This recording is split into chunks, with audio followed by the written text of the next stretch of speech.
So I am going to take a very big, dramatic walk down these inaccessible stairs. And our next speaker, Miss Alyssa, will go ahead and share some wisdom. And go ahead, media, make sure you come up so you can see her since she's not up there on a portico. So with no further ado, please welcome Alyssa.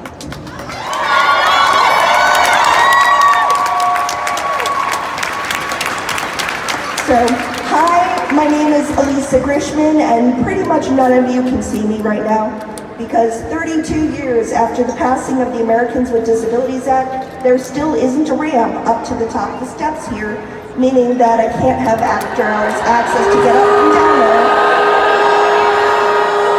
And I will say that one of the officers over there earlier said that, you know, oh, this building's really old. They made Machu Picchu accessible. They made the Coliseum.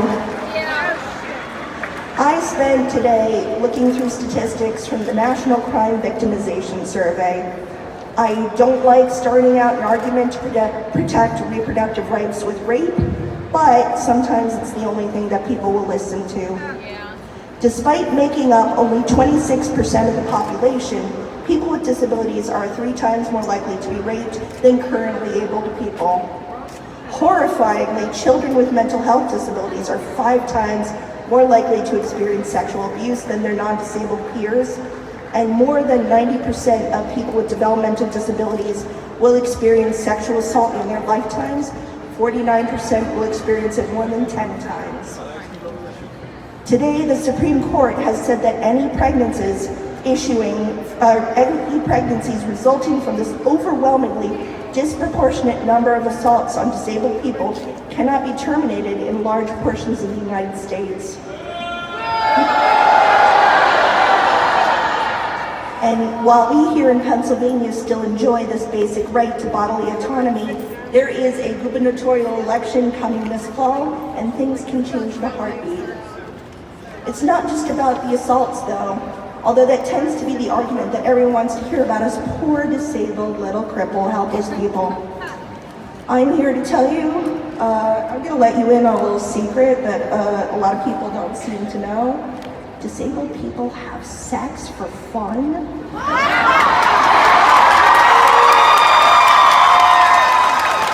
And in fact, last night, I had sex with my partner of 7 years, and we had a lot of fun.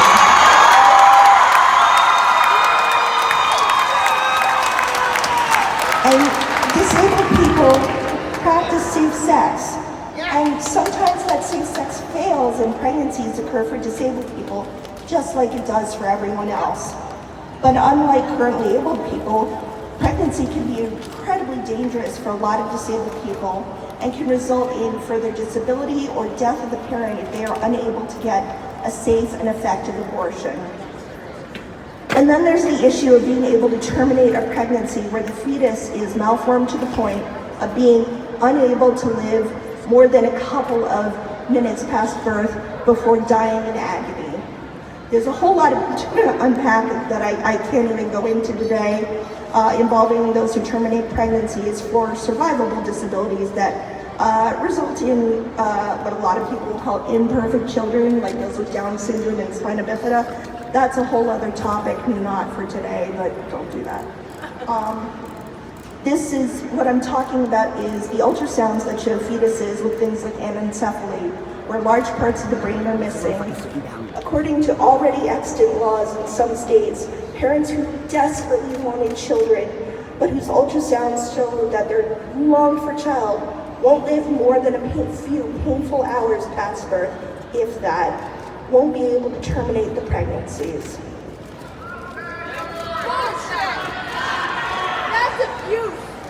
I'm also personally worried about access to one of my medications.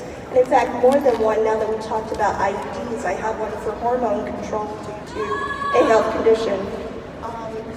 I take misoprostol 4 times a day for trigeminal neuralgia that I experience as having multiple sclerosis. And trigeminal neuralgia is one of the most painful conditions known in medicine. There are a lot of medical texts that refer to this as the suicide disease. If you want to know what it feels like, just imagine someone randomly stabbing you in the face with hot needles repeatedly, and you don't know when, you don't know how many needles, you don't know how hot, and it just happens over and over.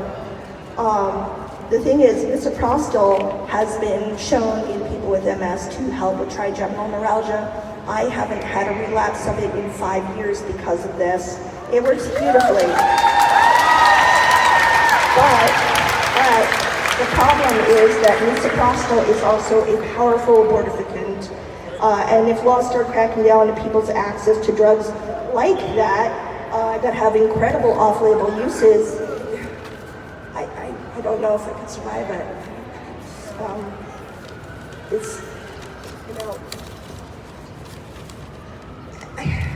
I get it, you know, I'm adopted and my birth parents had me at 18, and I'm really glad that they had the legal right to abort me. You know, I'm glad they didn't, but, you know, it's important that they had the right to do it. My birth led a lot of problems to, you know, mental health problems to my biological family. It's not my place to say, but like, you know, a lot of this could have been prevented, and like, at this point I just kind of ran out of things to say because my mind is just racing in terror for, you know, the men, the women, the non-binary people, you know, anyone with a uterus affected with that by this, anyone without a uterus affected by this, just anyone. This is terrible.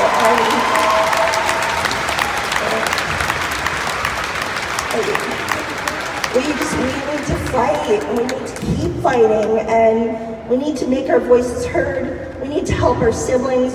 We need to love each other, and we need to prevent hate from winning. So, thank you.